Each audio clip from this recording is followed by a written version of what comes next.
जैसे ही मैंने नॉमिनेशन भरा, मैंने 28 मार्च को ये चिट्ठी लिख दी कि मैं रामपुर में चुनाव चाहता हूँ सेक्शन 59 और सेक्शन 61 से। वो ये कहता है कि चुनाव सिर्फ मतपत्र से होंगे। ईवीएम से जब चुनाव होंगे जब किसी एक कॉन्स्टिट्यूएंसी में इलेक्शन कमीशन ये कहेगा कि यहाँ पे पेपर बैलेट से चुनाव नहीं हो सकते, ये उसकी मजबूरियाँ हैं या रीजंस हैं, यहाँ पे ईवीएम से चुनाव होगा। तो हमें ये बता दें, ये मैंने इस चिट्ठी में लिखा कि आप यहाँ पर ईवीएम से चुनाव क्यों कराना चाहते हैं, पेपर बैलेट से चुनाव क्यों नहीं कराना चाहते, और मतलब ईवीएम से चुनाव ही क्यों कराना चाहते हैं, इसका क्या आपने कोई ऑर्डर निकाला है? 5 दिन का हमने टाइम दिया था, और जब मैंने नॉमिनेशन भर के मेरी पहली मीटिंग हुई चुनाव जो रिटर्निंग ऑफिसर हैं, वहाँ मैंने ये बात रेज़ की कि आप लोग पेपर बैलेट से चुनाव कराएं, तो उन्होंने क्या कहा वो बहुत ही इंटरेस्टिंग है। आपने चुनाव आयोग को चिट्ठी लिखी है, ये चुनाव आयोग की सिर्फ पावर है 61 में, सेक्शन 61 में। अगर चुनाव आयोग हमें ये कहता है कि आप पेपर बैलेट से चुनाव कराओ तो हम आपका चुनाव पेपर बैलेट से करा देंगे, ये मुझे मीटिंग में बोला गया। तो मैंने क्या सबसे बड़ी बात साबित कर दी कि चुनाव आयोग के अधिकारी भी आखिरी मोमेंट पे भी पेपर बैलेट से चुनाव कराने को तैयार है। ये बात मैं बोल रहा हूँ आपको, ये सबूत चुनाव लड़े बगैर मेरे हाथ में कभी नहीं आ सकते थे।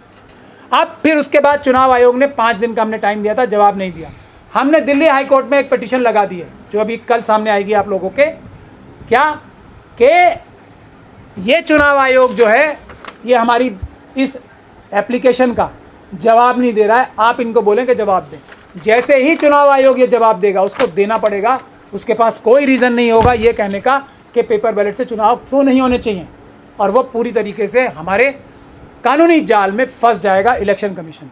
तो ये एक हमने किया। सुप्रीम कोर्ट में मैंने आपको बता ही दिया कि हमने बोला है वीवीपैट सिर्फ पेपर बैलेट ही हो सकता है, तो सुप्रीम कोर्ट में भी अब हमारी 2 हफ्ते बाद हियरिंग पे आएगी।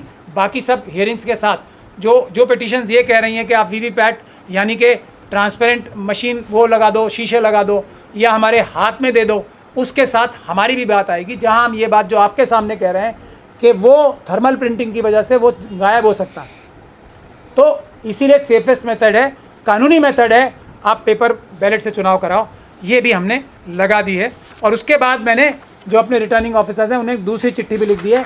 ये सब काम मैं इसलिए भी कर रहा हूँ कि मुझसे सीख के 543 की 543 कॉन्स्टिट्यूएंसीज़ में हर एक कैंडिडेट यही प्रोसीजर इख्तियार करे। इसीलिए हमने फर्स्ट फेज़ का इलेक्शन चुना था कि सबको हम सिखा दें कैसे ईवीएम में के अंदर घुस के भी ईवीएम को हराया जा सकता है और ईवीएम द्वारा हुआ चुनाव निरस्त भी कराया जा सकता है, क्योंकि इतने ज़्यादा सबूत हम इकट्ठे कर लेंगे कि चुनाव के बाद भी 543 की 543 सीटों पे ये चुनाव निरस्त हो जाएंगे। मेरा ऐसा भी दावा है। अगर पॉलिटिकल पार्टीज अब भी हमारा साथ दें, अगर हम सड़कों पे उतर आएँ, तो मेरे इन सबूतों की बुनियाद पे चुनाव आयोग को अब भी आज से भी इलेक्शन पेपर बैलेट से ही कराएंगे, लेकिन उसके लिए सड़क पे आना पड़ेगा। मैं बार बार ये बोल रहा हूँ कि सुप्रीम कोर्ट खुद ये कह चुकी है 2018 में हमारे ऊपर दबाव है। अगर हम जन आंदोलन, हमने बहुत प्रदर्शन कर लिया सुप्रीम कोर्ट पे, और उसका मैं समझता हूँ सुप्रीम कोर्ट को भी एक ताकत मिली होगी कि जन आंदोलन हमारे फेवर में है, जनता हमारे साथ है, पूरा देश हमारे साथ है, तो हमारे को कोई डर नहीं होना चाहिए कोई भी ऑर्डर पास करने में। तो उससे ताकत मिल रही है। आज भी पॉलिटिकल पार्टीज हमारे साथ आ जाएं तो हम रामपुर और रामपुर के बाहर पूरे देश में चुनाव ईवीएम से नहीं होने देंगे। अब हमने कानूनी शिकंजा भी पूरी मजबूती के साथ जकड़ लिया है। उसके बाद हमने ये सुप्रीम कोर्ट की भी पिटीशन जो लगाई है वो लग गई है और वो आने वाली है, उस पर नोटिस हो गया, आप सब लोगों ने देख लिया होगा, उसीलिए आप सब नोटिस नहीं हुआ है, अभी वो फाइल हो गई है और वो जिन पिटीशंस पे नोटिस हुआ है उनके साथ ही हियरिंग पे अब आएगी। 2 हफ्ते के बाद सुप्रीम कोर्ट ने कहा है 2 हफ्ते में हम सुनेंगे। लेकिन एक और महत्वपूर्ण बात मैं बता रहा हूँ आपको, एक और सबूत हमारे हाथ में आ गए चुनाव लड़ने की वजह से। ये हैंडबुक है जो हर एक कैंडिडेट को मिलती है। ये हैंडबुक भी मैं आपको चाहूँगा आप अपने दर्शकों को दिखाएं। हम आपको इसका सॉफ्ट कॉपी भी सबको सप्लाई करेंगे। इसमें ये साफ साफ लिखा है जो चुनाव आयोग ने, मैं ये आप टाइम लगेगा, मैं आपको पढ़ के नहीं सुना रहा, लेकिन इसमें साफ साफ लिखा हुआ है कि चुनाव ईवीएम से सुरक्षित रूप से नहीं हो सकता। कोई भी आदमी जिसको टेक्नोलॉजी के बारे में एकदम बेसिक नॉलेज भी है वो इस में से पढ़ के ये बता सकता है कि चुनाव आयोग के द्वारा निर्मित ये जो ईवीएम्स हैं ये सुरक्षित नहीं है। ये सुरक्षित अब भी ये बता रहे हैं कि हम आदमी लगाएंगे अपने वहाँ पे ताकि उसको धांधली ना कर सके, कोई हैकिंग नहीं हो सकती। ये चुनाव आयोग पूरी मजबूती से नहीं कह रहा है, ये कह रहा है कि हमने ऐसे बढ़िया काम से कर रखा है कि चुनाव इसकी हैकिंग हो नहीं सकती। ऐसी कोई मशीन नहीं है जिसकी हैकिंग नहीं हो सकती। ऐसी कोई मशीन नहीं है जो मैनिपुलेटेबल नहीं है, दुनिया में बनी नहीं है। लेकिन उसके सबूत, ये बात हम ओरली कह रहे थे, आज सबूत भी हमारे हाथ आ गए हैं चुनाव आयोग की खुद की किताब से, जो कि हर एक कैंडिडेट को देश भर में ये किताब मिलेगी। उसमें ये लिखा हुआ है कि ये मैं आपको दिखाता हूँ, 2-3 चीज़ें पढ़ के भी बताता हूँ। Any tampering of ECI EVM by coded signals or by wireless, Bluetooth or Wi-Fi is ruled out as EVM does not have any radio frequency communication capability, hence communication through Wi-Fi, Bluetooth etc. तो जब ये internet से connect होगा SLU के time पे, symbol loading unit के time पे, तब तो ये सब नहीं रहेगा ना। इसमें भी तो बैटरी है तो सिग्नल भी है ना। खैर इस पे मैंने, और अगर इनके फ्रीक्वेंटली आस्क्ड क्वेश्चंस दिखाए जाएं, उसमें भी ये लिखा हुआ है साहब के फ्रीक्वेंसी तो है बहुत, लेकिन कम है, इसलिए नहीं पकड़ी जाएगी। मतलब उसके बाद एक और महत्वपूर्ण बात मैं आपको पकड़े सुनाना चाहता हूं,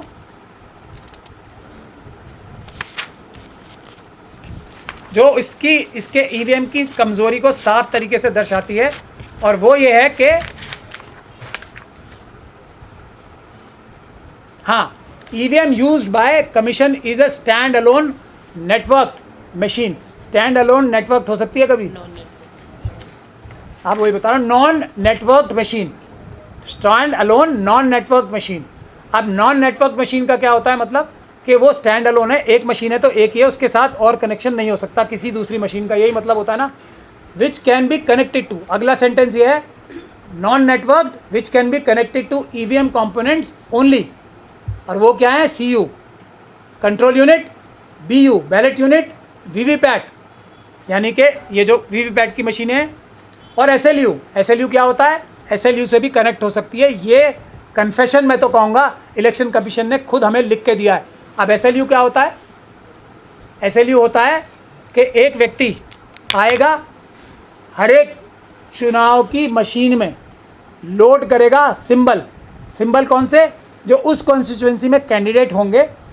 जैसे मेरी कॉन्स्टिट्यूएंसी रामपुर में 6 कैंडिडेट हैं, तो 30 तारीख के बाद जब सारे कैंडिडेट्स ने अपने नॉमिनेशन विड्रॉ कर लिए, जब ही तो पता लगा कि ये 6 कैंडिडेट हैं, तब हमें सिंबल अलॉट हुए, तभी पता लगेगा ना कि ये कैंडिडेट हैं। तभी अब जब अभी EVM आई नहीं है, EVM हमें कल दिखाई जाएंगी पहली बार, हाथों में दी जाएंगी पहली बार, तो अब जब EVM हमारे से पास होके जाएंगी आगे और हम उस पर ऑब्जेक्शन करेंगे कि ये बेईमानी भरा सिस्टम है, उसके बाद लोग आते हैं जो प्राइवेटली एंगेज्ड होते हैं, वो लैपटॉप लाते हैं, पेन ड्राइव लाते हैं और कनेक्ट करते हैं लैपटॉप को इलेक्शन कमीशन ऑफ इंडिया की वेबसाइट से, जहाँ पे हर कॉन्स्टिट्यूएंसी के जो कैंडिडेट होते हैं और उनके सिंबल होते हैं, उसको वो डाउनलोड करते हैं अपने लैपटॉप में, उसको पेन ड्राइव में लेते हैं और उसको फिर ये हर एक EVM की मशीन में घुसाते हैं, डालते हैं, डाउनलोड करते हैं। तो हो गया, ये पेन ड्राइव EVM से कनेक्टेड हो गया, अब स्टैंड अलोन रहा। अब तो ये पूरी दुनिया में सबसे कनेक्ट हो गया ना, EVM से कनेक्ट होते ही। ये सिस्टम SLU लिखते ही ये पूरी तरीके से इलेक्शन कमीशन का सिस्टम EVM का पूरी तरीके से एक्सपोज हो गया। अब ये क्या इलेक्शन कमीशन ये गारंटी ले सकती है कि जो इंटरनेट कनेक्शन के थ्रू ये सिंबल लोडिंग यूनिट का जो प्रोसीजर हुआ था, जब लैपटॉप में उतारे गए थे वो सिंबल वहाँ से इलेक्शन कमीशन की वेबसाइट से, पूरी दुनिया में किसी ने भी, ना इजराइल से, ना अमेरिका से, ना पाकिस्तान से, ना चाइना से, कोई भी वायरस इसमें इंट्रोड्यूस नहीं किया गया होगा इस लैपटॉप में, जो कि इस पेन ड्राइव में ऑटोमेटिकली आ जाएगा। ऐसी कोई टेक्नोलॉजी है मोदी जी, ऐसी कोई टेक्नोलॉजी है इलेक्शन कमीशन साहब? नहीं है दुनिया भर में कोई भी टेक्नोलॉजी। इस इंटरनेट के माध्यम से इस पेन ड्राइव में और इस आपकी सारी stand alone, so called stand alone मशीनों में वायरस कोई भी घुसा सकता है। तो ये चीज़ इलेक्शन लड़ने के बाद ही मेरे हाथ आ सकती थी। तो ये सब हमने कर दिया है। 5 तारीख को हम कल वहाँ जा रहे हैं। अब भी मैं सभी पॉलिटिकल पार्टी से रिक्वेस्ट कर रहा हूँ, रामपुर का चुनाव एक जो टेस्ट केस है, अगर आप सब लोग मेरा साथ देंगे रामपुर के चुनाव में भी और सड़कों पे आने में भी, मैं अपना चुनाव में कैंपेन ही नहीं कर रहा हूँ। मैंने बिल्कुल साफ कर दिया है वहाँ की जनता से, मैं कैंपेन करने नहीं आऊँगा, क्योंकि आज भी एक बहुत बड़ी साजिश के तहत, समझ लीजिए आप, मथुरा मस्जिद में यादवों के बीच में और मुस्लिम कम्युनिटी के बीच में लड़ाई कराने के लिए पिटीशन चल रही है, जिसके लिए मुझे भाग के यहाँ आना पड़ा। नहीं तो इतनी ये भी हो सकता है कि मथुरा में भी, मथुरा की शाही ईदगाह मस्जिद में भी कोर्ट ये ऑर्डर कर दे। इतना दबाव बन रहा है, रोज़ पिटीशंस लग रही हैं कि वहाँ पे जो हिंदू पक्ष है उसको पूजा करने की इजाज़त मिल जाए। आप समझ सकते हैं ज्ञानवापी के बाद अगर ये पिटीशन भी अलाउ हो गई तो यादवों और मुस्लिम के बहुल क्षेत्र जो 2 प्रदेश हैं, बिहार और उत्तर प्रदेश में क्या हो सकता है, उसकी साजिश भी की जा रही है। 1 तारीख को भी ये पिटीशन लगी थी, वो मैंने रामपुर से ही ऑनलाइन की। आज मुझे क्योंकि पूरी फाइलें चाहिए थी, मैं यहाँ आया और आज भी किसी तरीके से हमने ये रोका है, लेकिन अगला डेट अब 12 तारीख की लगी है। तो और ये चुनाव के दौरान ये भी हो सकता है, इसका भी ध्यान मुझे रखना है कि कम्युनल बेसिस पे किसी भी तरीके से चुनाव को आपस में लड़ा के ना जीता जाए।